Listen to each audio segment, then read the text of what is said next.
à se tordre de Alphonse Allais. Embordé.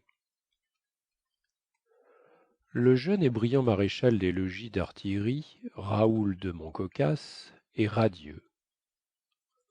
On vient de le charger d'une mission qui, tout en flattant son amour-propre de sous-officier, lui assure pour le lendemain une de ces bonnes journées qui comptent dans l'existence d'un canonnier. Il s'agit d'aller à Saint-Cloud avec 3 hommes prendre possession d'une pièce d'artillerie et de la ramener au fort de Vincennes.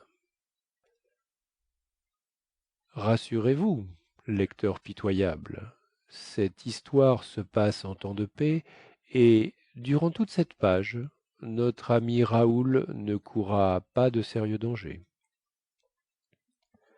Dès l'aube, tout le monde était prêt, et la petite cavalcade se mettait en route.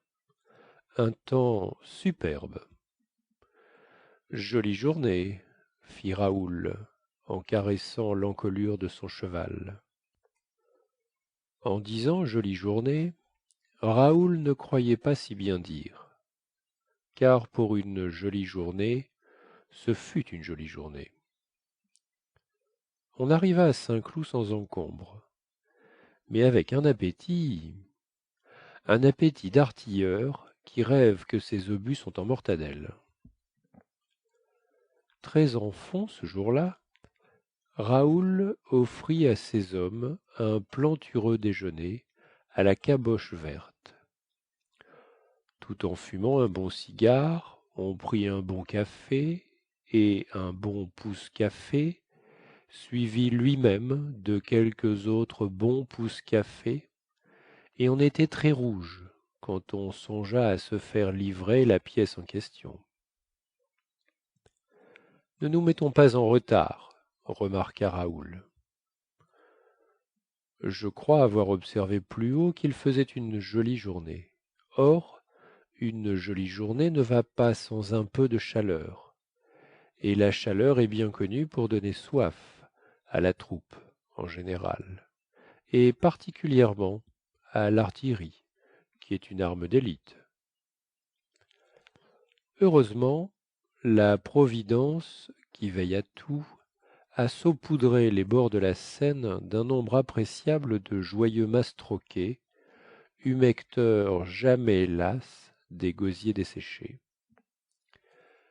Raoul et ses hommes absorbèrent des flots de ce petit argenteuil qui vous évoque bien mieux l'idée du saphir que du rubis, et qui vous entre dans l'estomac comme un tire-bouchon. On arrivait aux fortifications. Pas de blague, maintenant, commande Montcocasse, plein de dignité. Nous voilà en ville.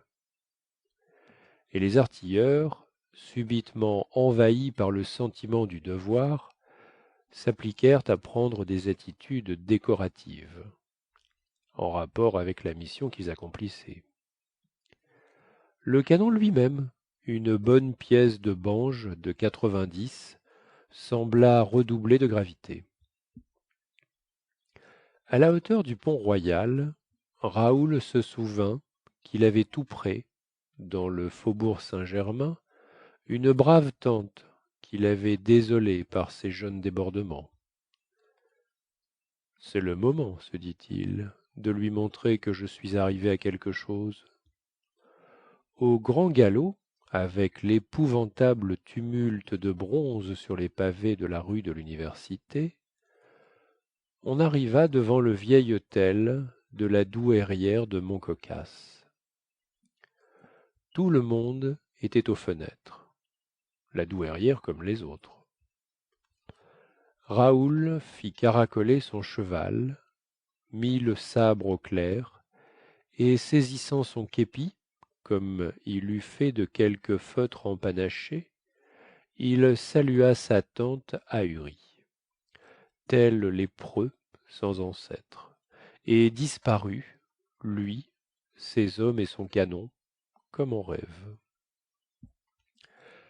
La petite troupe, toujours au galop, enfila la rue de Vaugirard, et lon se trouva bientôt à l'Odéon. Justement, il y avait un encombrement. Un omnibus Panthéon, place de Courcelles, jonchait le sol, un essieu brisé. Toutes les petites femmes de la brasserie Médicis étaient sur la porte, ravies de l'accident. Raoul, qui avait été l'un de leurs meilleurs clients, fut reconnu tout de suite. Raoul, ohé, Raoul, descends donc de ton cheval, et feignant. Sans être pour cela un feignant, Raoul descendit de son cheval et ne crut pas devoir passer si près du Médicis sans offrir une tournée à ces dames. Avec la solidarité charmante des dames du quartier latin, Nana conseilla fortement à Raoul d'aller voir Camille au furet. Ça lui ferait bien plaisir.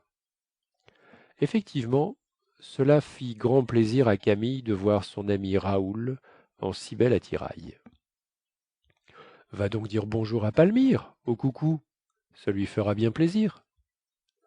On alla dire bonjour à Palmyre, laquelle envoya Raoul dire bonjour à René, au Pantagruel. Docile et tapageur, le bon canon suivait l'orgie, l'air un peu étonné du rôle insolite qu'on le forçait à jouer. Les petites femmes se faisaient expliquer le mécanisme de l'engin meurtrier, et même Blanche, du Darcourt, eut à ce propos une réflexion que devraient bien méditer les monarques belliqueux. Faut-il que les hommes soient bêtes de fabriquer des machines comme ça, pour se tuer, comme si on ne claquait pas assez vite tout seul. De bogues en fine champagne, de fine champagne en absinthe anisette, d'absinthe en bitter, on arriva tout doucement à 7 heures du soir. Il était trop tard pour rentrer. On dîna au quartier latin et on y passa la soirée.